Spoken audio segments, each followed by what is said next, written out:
ओम श्री गणेशाय नमः। नमस्कार बंधुगण, आपण मानंकु समस्तंकु आपणक निजस्व चैनल ज्योतिष दर्पण को मु हार्दिक स्वागत करुछि। आसंतु जानिबा कोन कहूछि आज आपणक राशि आपणक दिन। तेबे चालंतु वीडियोटी आरंभ करिबा आजिर सुविचार सहित। बंधुगण, सफलता केवल सही मानंकु ही मिलिथाए जेउ माने कष्ट असुविधा को भय करंती नाही, बरं प्रत्येक चैलेंज गुडी को एक शिक्षा रे परिणत करी आगकु बढ़ी थांती। जेतेबेले हृदय रे विश्वास रही थाए सेतेबेले असंभव मध्य संभव हो जाए। एबे आसंतु जानिबा आजिर पंचांग। आज हेउची 21 अक्टोबर 2025 मंगलवार, कार्तिक मास कृष्ण पक्ष अमावास्या तिथि, चित्रा नक्षत्र। आजिर राहु काल दिवा 11:17 रु अपराह्न 1:36 पर्यंत रहिबो। एही समय रे आपण कोनोसी नूतन किंबा गुरुत्वपूर्ण कार्य आरंभ करिबा ठारू दूरे रहंतु एवं आजिर अमृत मुहूर्त अर्थात दिन सबुठारु शुभ समय सकाळ 7:26 रु 11:15 पर्यंत रहिबो। चंद्र आज तुला राशि रे एवं सूर्य मध्य तुला राशि रे गोचर करिवे। चलंतु एबे कुंभ राशि रो आजिर दैनिक राशिफल विषय रे विस्तृत भाव रे आलोचना करिबा।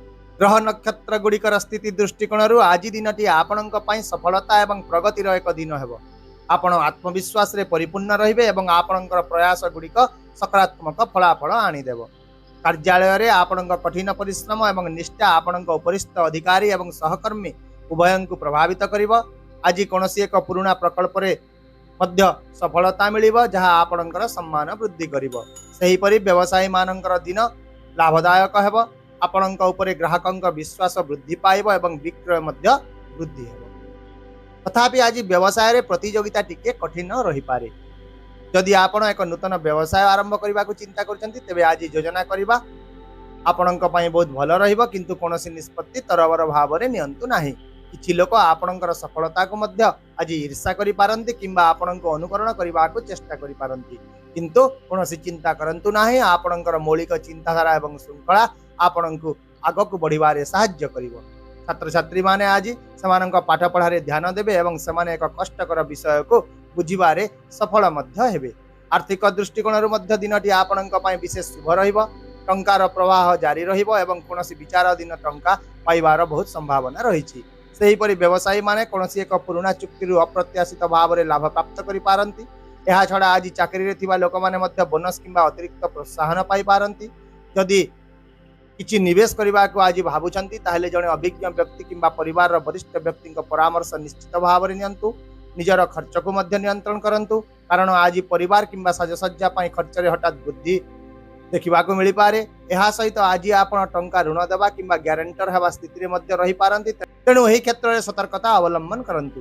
तथापि मध्य संध्या परे किछि भल खबर आपण निश्चित भाव रे पाइबे जहा आपणकर आर्थिक चिंता को किछि मात्रा रे दूर करि पारे।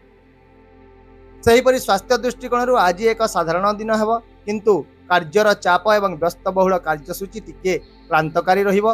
अत्यधिक कार्य होबार जोगु आपण निज कांध किंबा पिठी रे हालुका जंत्रणा मध्य अनुभव करि पारंती, किंतु जदि आपण दीर्घ समय धरि एक दीर्घकालीन रोग रे पीड़ित अछंती तेबे आपण आज सेतिरे उन्नतिर संकेत देखिबा को पाइबे। ता सहित आपण मानसिक भाव रे दृढ़ अनुभव करिवे। आपणकर आत्मविश्वास एवं उत्साह बजाय रहिबो। तथापि मध्य आज अनियमित खाद्य अभ्यास किंबा विलंबित राति पर्यंत जाग्रत रहिबा पाचन क्रिया को प्रभावित करि पारे। तेणु समय अनुसार खाइबा एवं सोइबा बजाय रखंतु। महिला मानकर स्वास्थ्य पाई मध्य आज एक शुभ दिन हेबो। सौंदर्य किंबा स्वास्थ्यर जत्न सह जड़ित कार्यकलाप रे सेमाने सकारात्मक फलाफल देखिबा को पाइबे। पारिवारिक जीवन रे आज एक खुशीर परिवेश रहिबो। घरे किछि शुभ घटना विषय रे आलोचना होई पारे। परिवार सदस्यंक मध्य समन्वय भल रहिबो। पिला मानक ठारू मध्य आपण किछि भल खबर निश्चित पाइबे। आपणक पई पिता मातांक परामर्श आज बहुत सहायक हेबो। समाज किंबा परिवार प्रति आपणकर अवदान को प्रशंसा करा जिवो एवं कोनोसी एक गुरुत्वपूर्ण कार्यक्रम रे आपणकर उपस्थिति को सम्मान मध्य दिया जिवो। केवल एतिकी मन रखंतु जे आज क्रोध किंबा शीघ्रता संपर्क को क्षति पहुंचाई पारे, तेणु आपण निज कथा उपरे नियंत्रण रखंतु। एहा छडा आज प्रेम संपर्क मधुर हेबो एवं आपण दिहे एकाठी किछि सुंदर मुहूर्त बिताइबार एक भल सुजोग पाइबे। आउ मध्य जदि आपण ए पर्यंत विवाह करि नाहंती तेबे आपणको आज एक भल विवाह प्रस्ताव मध्य मिलिबार संभावना रहिछि। सेहीपरि जदि आपण विवाहित अटंती तेबे आज जीवन साथींक सहित आपणक संपर्क रे प्रेम और घनिष्ठता वृद्धि पाइबो। ଏବଂ ଏହା ସହିତ ଦୁହିଁଙ୍କ ଭିତରେ ଥିବା ଯେକୌଣସି ଛୋଟ ଛୋଟ ଭୁଲ ବୁଝାମଣା ମଧ୍ୟ ସମାଧାନ ହୋଇଯିବ।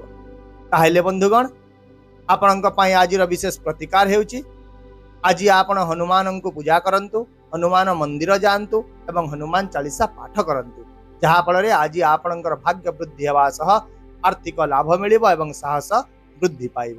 ଆଶା କରୁଛି ଭିଡ଼ିଓଟିକୁ ଆପଣ ସକାରାତ୍ମକ ଚିନ୍ତାଧାରା ସହିତ ଗ୍ରହଣ କରିବେ ଏବଂ ଆପଣଙ୍କର ଦିନକୁ ଆହୁରି ସୁନ୍ଦର କରିବେ।